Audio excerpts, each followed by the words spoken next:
Médico oncologista e em pauta o Novembro Azul, o mês da conscientização sobre o câncer de próstata, né? Todo mês de novembro a gente abre esse debate. Vimos de azul, parecia que estava combinado, né? Se fosse combinar não dava certo. Mas seja bem-vindo, é um prazer recebê-lo.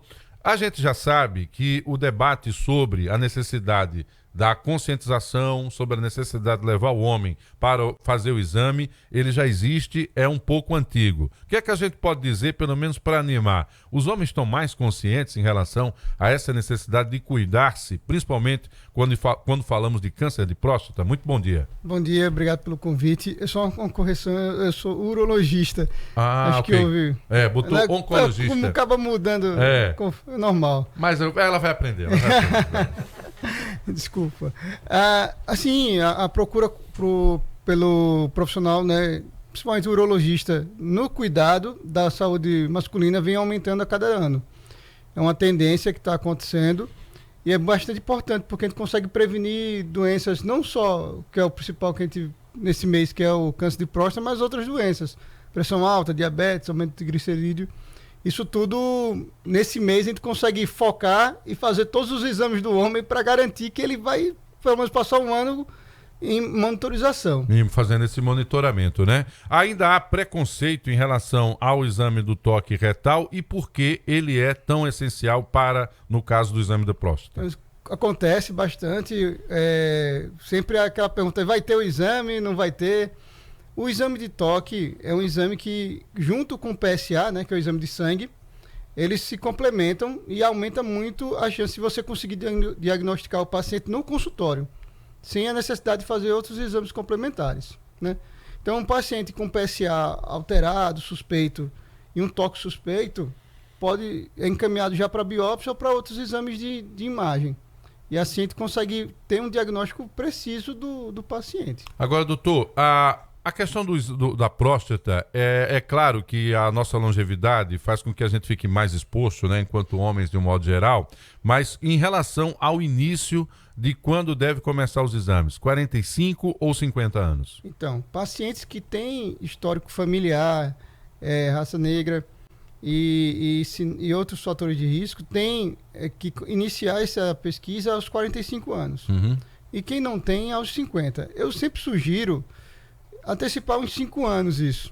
Então, procurar aos 40, aos 45 anos, em média, assim, aos 45, porque a gente, fazendo exames periódicos antes da idade, a gente consegue criar um gráfico de entender o PSA do paciente, saber se aquele PSA sempre foi alto ou se você faz foi um histórico do paciente. Justamente. Quanto mais informação que a gente tem, né, do paciente, é melhor. Porque às vezes chega aos 50, faz o primeiro exame, a gente tem aquela noção, faz o toque, tá tudo bem, mas às vezes aquele PSA dobrou no ano anterior. Então, assim, pode perder um ano de acompanhamento por conta disso. E, consequentemente, de retardo no início do tratamento. Com certeza. É importante isso. Próstata aumentada, todo homem vai passar por ela e quando ela aumenta já é câncer ou não tem nada a ver? Não, assim, alguns homens vão ter próstata aumentada. Ao longo do tempo, a próstata pode ir aumentando aos poucos. Isso também acaba aumentando o PSA. Então, é importante saber se a próstata está crescendo junto. É um crescimento benigno, certo? Então, o paciente tem uma tendência da próstata crescer mais. A gente chama isso de adenoma. É igual a lipoma da pele que cresce, né? Então, o paciente que tem essa próstata aumentada, ela vai crescendo ao longo do tempo e se causa obstrutiva. Então, o paciente vai ter dificuldade de urinar. Às vezes, vai urinar e começa o jato, trava. Ou tem aquela vontade de urinar e tem que sair correndo para o banheiro porque a bexiga já está sofrendo porque a próstata está aumentada. Então, é uma doença benigna, mas também causa transtornos no dia a dia. Levanta muito à noite. E para tratar, tem que ser sempre cirúrgico ou não? Hoje é medicamentoso, né? Uhum. Você tem 2 linhas de tratamento por remédio. Uma que ajuda a relaxar mais a próstata e outra para diminuir o volume. Pacientes que com remédio funcionam bem não precisam mais pensar em cirurgia. Mas alguns pacientes tomam remédio e acabam indo para a cirurgia e tem os casos mais graves que já vão direto para a cirurgia. E o detalhe, remédio, quem recomenda é médico, né? O vizinho, tomei, fiquei bom e passar, tem um chá aqui de quebra-pedra, não sei o quê, e fica passando chazinho. Essa conversa não leva a lugar nenhum, né? Hoje, medicamentos como este já tem estudos clínicos, tem ensaios clínicos que mostram que funciona. Outros remédios hoje que tem uma larga propaganda, não tem comprovação científica de funcionamento, às vezes pode atrapalhar até um acompanhamento ou levar o paciente para a cirurgia porque o remédio não funcionou, né? E já procura o médico depois de muito tempo. E além do custo, né? Às vezes esses remédios não, vamos dizer assim, padronizados, custam mais do que o remédio que realmente tem comprovação científica de funcionamento. Toda cirurgia na próstata, ela compromete a ereção do paciente ou a tecnologia hoje já faz com que seja preciso lá a cirurgia na próstata e não afeta nada de ereção do paciente? Não, toda a cirurgia, assim, principalmente de câncer de próstata, pode piorar a ereção. Uhum. Então, o paciente, eu sempre falo que o paciente vai dar um passo para trás no grau de ereção. Então, o paciente já tinha uma dificuldade de ter ereção, vai acabar piorando. Todo mundo piora. A tecnologia auxilia a gente a diminuir isso. Não isenta disso acontecer. Tanto que tem trabalhos que mostram que tanto cirurgia aberta quanto robótica ou laparoscópica, o final disso pode ser igual. Então, depende muito também da técnica do cirurgião, depende do que o paciente tem também de prévio, né?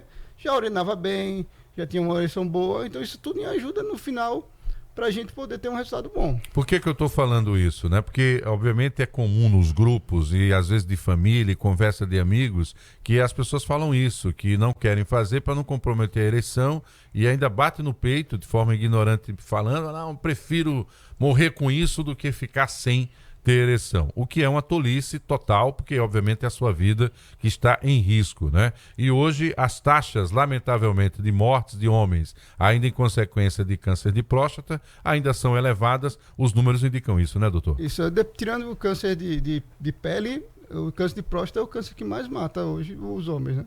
Então é muita coisa.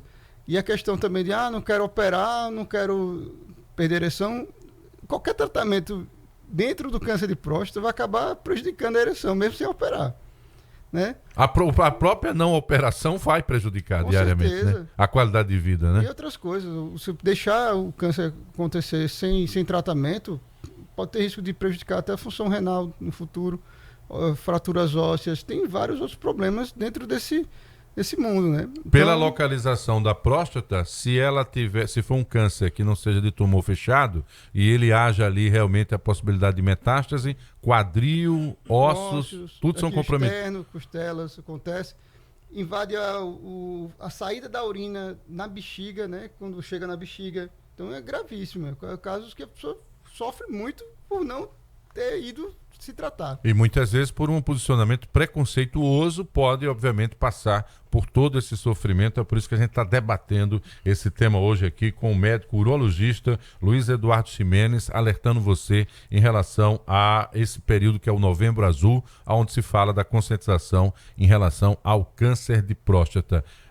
Tudo que é relativo ao tratamento da saúde do homem, no tocante ao sistema urinário e próstata, pode ser feito pelo Sistema Único de Saúde, doutor? Pode. Hoje tem assistência, tem cada dia melhorando, né? No SUS tem o básico do PSA, exame de toque, qualquer médico pode fazer, né? O ideal é que seja um urologista, mas pelo menos o PSA, um exame de urina, um ultrassom, se tiver assistência no SUS disso, qualquer prefeitura, qualquer região, isso vai ser trazido para um urologista de referência, né? E isso aí a gente consegue ter uma assistência boa, sim. Em relação à próstata, existem comorbidades que também podem resultar em problemas na próstata? Por exemplo, a obesidade mórbida, ela afeta a próstata? Alguém que tenha lá um diabetes altamente descontrolado, afeta a próstata? Tem alguma relação dela com qualquer outra doença? Tem, a gente chama de síndrome metabólica, né? A síndrome metabólica, ela provoca o aumento prostático, está mostrada a relação. Então, pacientes obesos e também por câncer de próstata. Pacientes que têm mais irritação, né? Que a obesidade hoje, até na pandemia, a gente descobriu muito, né? Que pacientes obesos têm mais inflamação, né? São mais pacientes mais inflamados, provocam, aumenta a chance de também ter hiperplasia prostática como câncer de próstata. Até trabalhos mostrando que em países que têm alto consumo de gordura, têm maior risco de desenvolver câncer de próstata que os países que têm um baixo consumo de gordura. Pessoas que utilizam a bicicleta no dia a dia como meio de transporte ou para atividade física de um modo geral, por conta do contato próstata e selim, né, o banco da bicicleta, podem desenvolver câncer de próstata ou não tem relação? Não tem relação. O que tem é assim, o contato do selim com a próstata, né, aumenta o PSA pelo estímulo, acaba estimulando. Então, por isso que tem aquele resguardo, pelo menos de 3 dias, para fazer os exames. Então o PSA vai voltar ao normal e vai ter o estímulo parado e aí vai conseguir fazer um exame normal. Às vezes assusta, né? O paciente não fez isso, o PSA vem muito alto na primeira consulta, repete e vem baixo porque ele corrigiu o hábito ali, né? Toda presença de tumor na próstata, há recomendação de retirada ou tem algum ataque lá? Eu falei dessa história aí de tumor fechado, porque conversando com algumas pessoas, eu conheço casos de alguém, o tumor era fechado, graças a Deus tirou a próstata e não precisou nem fazer químio. Eu ouvi falar de situações assim. Mas todo tumor na próstata tem que retirar todo o órgão? Não tem cirurgia parcial de câncer de próstata. Então, quadrante, como faz na mama, não tem? Não, infelizmente não tem. Então a cirurgia é retirada completa da próstata e das vesículas seminais, sai tudo em um bloco só, e aí é reconstituído o trânsito urinário. E com isso, realmente pode acontecer de paciente ter impotência ou incontinência na hora de fazer essa anastomose, né, que a gente chama que é juntar a bexiga com a uretra. Mas, no geral, obrigatoriamente você tem que destruir a próstata. Então, se for fazer radioterapia e bloqueio hormonal, que é o tratamento não cirúrgico, a próstata vai ser queimada pelos raios, né? E vai ter o bloqueio hormonal, que a testosterona ela alimenta o câncer de próstata para bloquear a testosterona e segurar a doença. Por isso que eu falo que não tem como escapar de uma possível problema de disfunção erétil. Tem que fazer isso.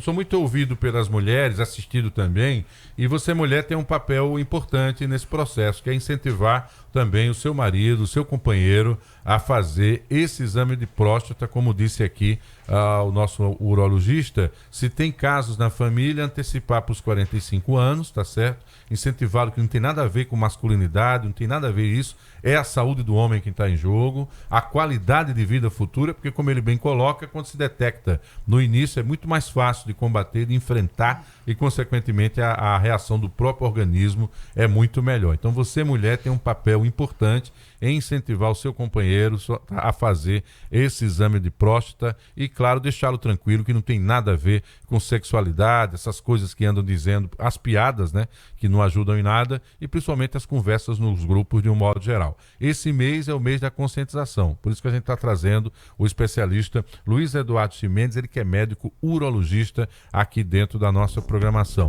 As pesquisas sobre câncer de próstata têm evoluído no Brasil e no mundo? O que é que o senhor diria sobre? Tem feito bastante pesquisa dentro da parte imunobiológica. Então, por exemplo, tratamentos que fazem com que igual uma vacina, né, atue dentro das células do câncer para destruir elas antes que elas se multipliquem. Então, isso é uma linha de pesquisa que está começando. Tem uma linha dessa na Unicamp, aqui no Brasil, e fora também. A ideia é realmente você impedir que as células se multipliquem, atrapalhando o DNA delas para elas não progredirem na multiplicação. É bastante interessante. Então, hoje, assim, o tratamento de câncer de próstata, dificilmente um paciente vem a óbito devido à doença de próstata, se ele já começou o tratamento antes. As linhas de tratamento hoje são variáveis, assim, tem muita... O senhor pode operar, depois fazer radioterapia, depois fazer quimio, bloqueio hormonal. Tem tanta linha de tratamento que somente se o paciente não quiser ser tratado que vai ficar desassistido. Pois é, só a ignorância, né? Ou, obviamente, a falta de informação que pode levar à morte em função disso. Então é fundamental toda essa atenção. E essa história de chazinho da internet, produtozinho da internet lá, milagroso, de cientista que ninguém sabe quem é, falando coisas, deixa fora, hein? tem que procurar o especialista, é o urologista, que é o profissional que vai fazer o seu acompanhamento. E de acordo com o que disse aqui o urologista Luiz Eduardo Ximenes, o seu histórico como paciente vai pesar muito, claro, nesse acompanhamento diário aí da evolução e da busca de uma solução de tratamento. Doutor Luiz Eduardo Ximenes, urologista, muito obrigado pela sua presença aqui no Jornal da Mix. Caso eu tenha deixado de perguntar algo que você considere relevante sobre o tema, a palavra final é sua. Obrigado pelo convite. O importante é procurar o urologista, né? Fazer essas consultas não só em novembro, mas durante todo o ano, né? Procurar o urologista. O câncer de próstata é um câncer tratável quando diagnosticado no começo, então a chance de cura é muito grande, quase 100% quando o paciente é diagnosticado no começo. Então não adianta evitar o médico ou não seguir um tratamento por conta de preconceito, né? Verdade, não combina mais com a realidade atual, principalmente sabendo que tem tantos especialistas se dedicando, né, a esse estudo e ao trabalho. Um deles está aqui ao nosso lado, Dr. Luiz Eduardo Ximenes, urologista. 7h47, vamos para um rápido intervalo. Toda criança tem o direito de conhecer